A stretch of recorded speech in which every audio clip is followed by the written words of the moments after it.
A 15-person sales team added an extra $1.4 million in 12 months. Zero new hires, zero firings, exact same product, same market, and same pipeline. Their VP was about to get fired the week I walked in, but 12 months later, he actually got promoted. So in the next few minutes, I'm going to show you three things. One, the 5 revenue leaks we found when we audited their pipeline. 2, the 4 components we installed to plug them. 3, the month-by-month numbers. So you can model this on your own team, literally starting right now.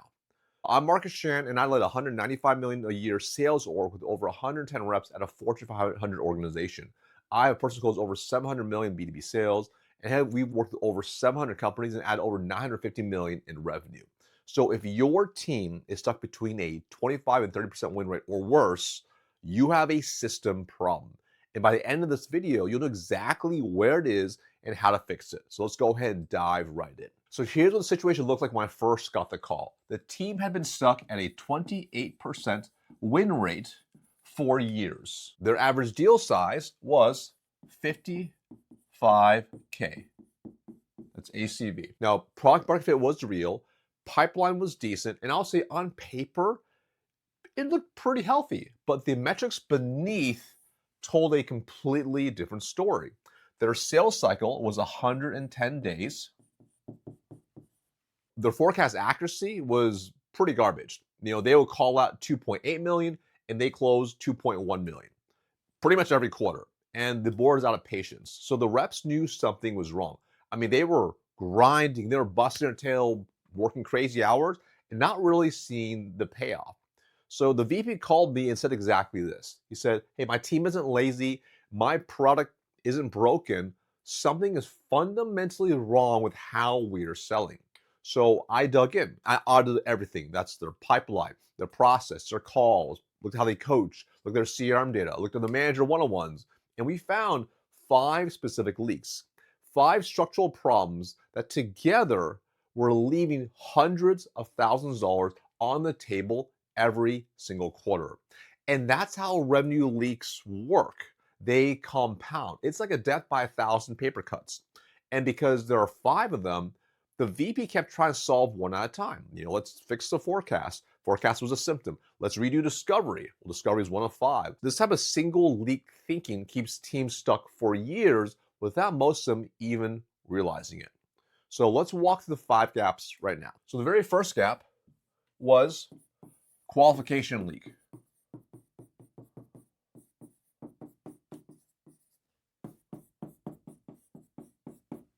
This is a big one. The reps are opening deals that shouldn't have been opened. I looked at their close loss pipeline, and I would say over 40% of those losses were deals that shouldn't have not even been in the pipeline. They were the wrong size, there's no budget, the wrong fit. I mean, the team reps were burning 60, 80 days on deals that were dead on day 1. Why? Well, there's no qualification checkpoint. They had a qualification call, but no criteria had to be met to actually move forward. So deals move forward into pipeline, giving a false sense of hope. The gap number 2 that they had was no shared discovery framework. So no shared discovery.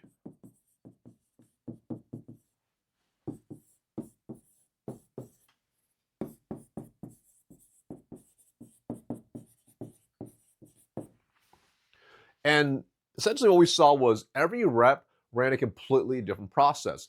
Maybe one rep would do a 20-minute call, jump right into a demo. Another would do like 3 discovery calls before the demo. Same pipeline stage, but completely different work product. So when the VP looked at stage 3, some deals were lightly touched, others were deeply explored. So really, the stage names meant nothing and predictability was impossible. Here's the third gap. And this is a hard one for a lot of people to face, but coaching, I'm gonna put this in quotes, coaching was theater.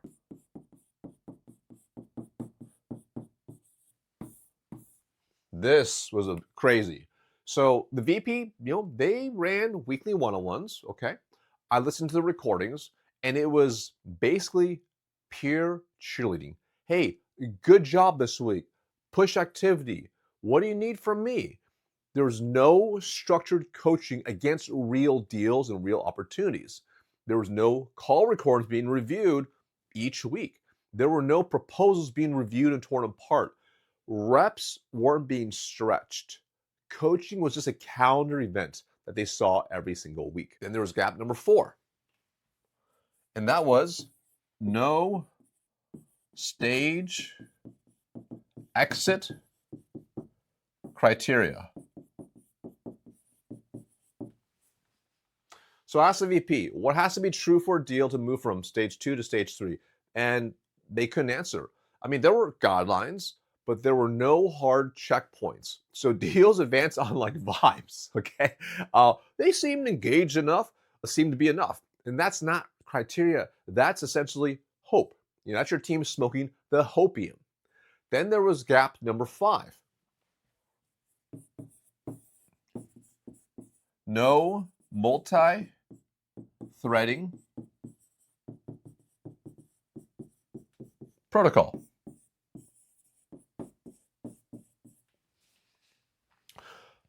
I looked at their biggest deals.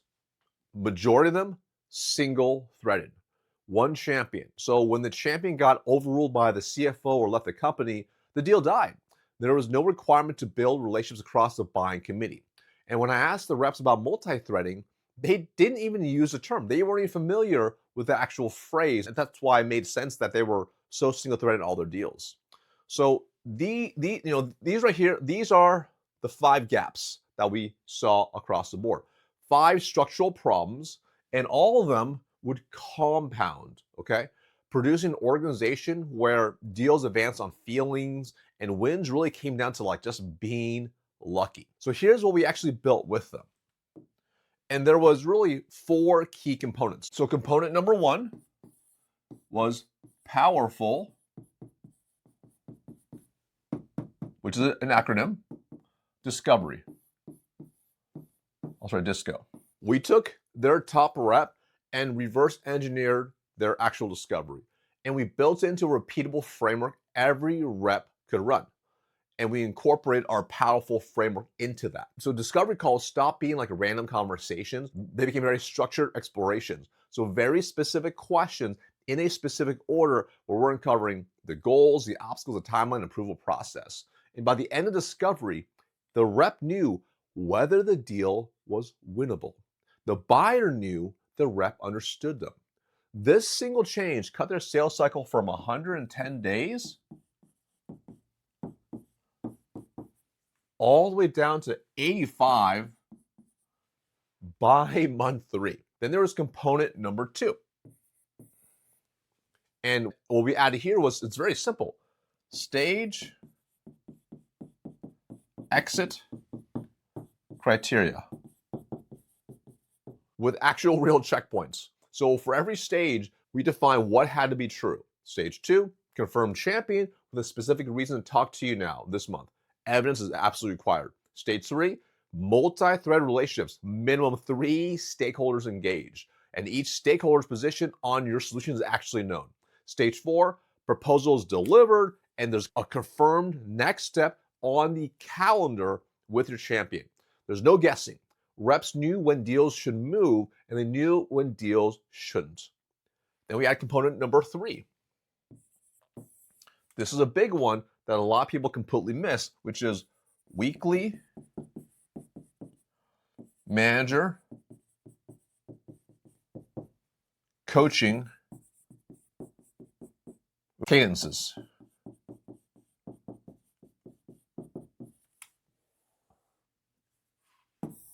This is a big one. The VP and I, we completely rebuilt how they coach, right? So they already were doing 30 minutes per rep once a week, but now every session had a structure. It's, for example, picking one stuck deal, listen to the call recording, identify what went wrong, and decide what the rep does next. So real coaching, real pushback, real accountability. I mean, 2 weeks into doing this, that VP pulled me aside and told me, I've learned more about what's holding us back in 14 days than I knew in the last couple of years. And then we added component number 4, okay, which is real-time dashboards.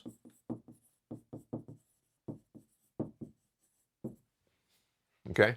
Now, their CRM was full of data, but nobody uses C reality. So it's a really simple dashboard. So it's pipeline by stage with stage exit criteria status, stuck deal flags. So when a deal sits in stage 2 for 30 days, the dashboard flags it. The VP brings it to the coaching and they fix it. So 4 really, really simple components, right? That's a system. We didn't replace anybody. We didn't rebuild the playbook. We fixed the structure. Here's what gets really, really interesting, and that's the timeline.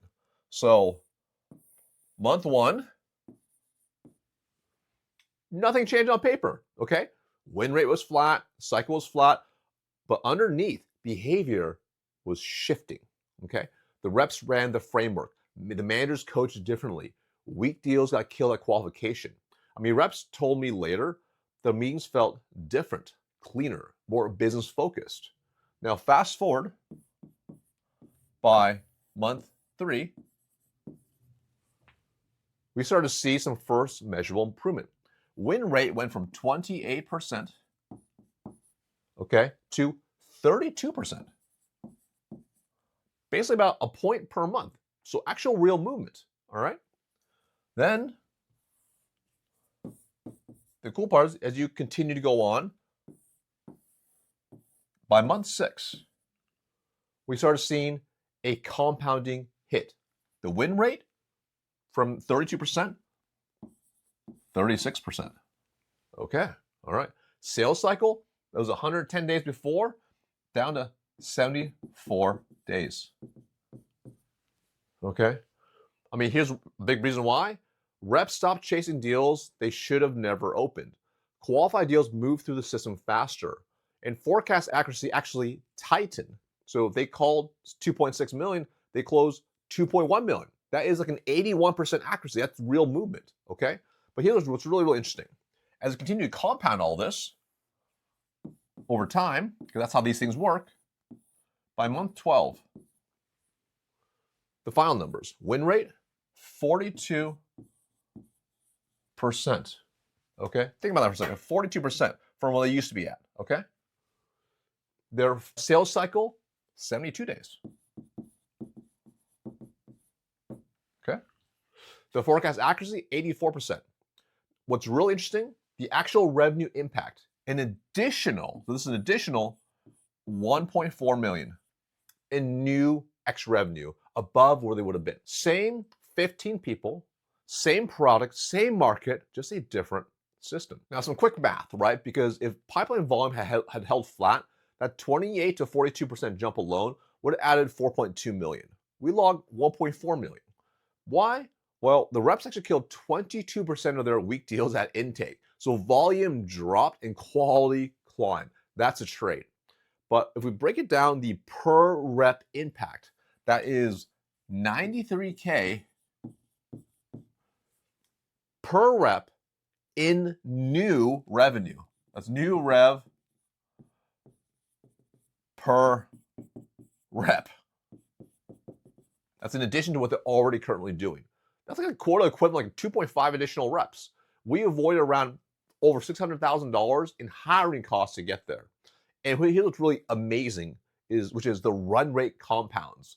The team only hit 42% of the final corner, but year 2 at the locked-in rate adds another 800K on top without changing a single thing. Here's why I'm telling you this story. If you're a sales leader running a 5 to 25% sales org, and your win rate is stuck between 25 and 30%, or even absolutely worse, then this story for you. And I'm talking about disco close win rate, by the way. Essentially, your system is producing results below its potential. Your team isn't the problem.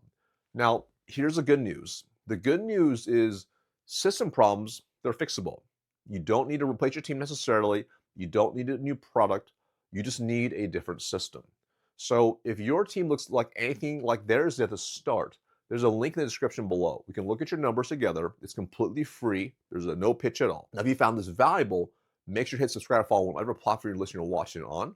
And make sure to share with a sales leader to help them as well solve the core problems in their business. And we'll see you in the next video.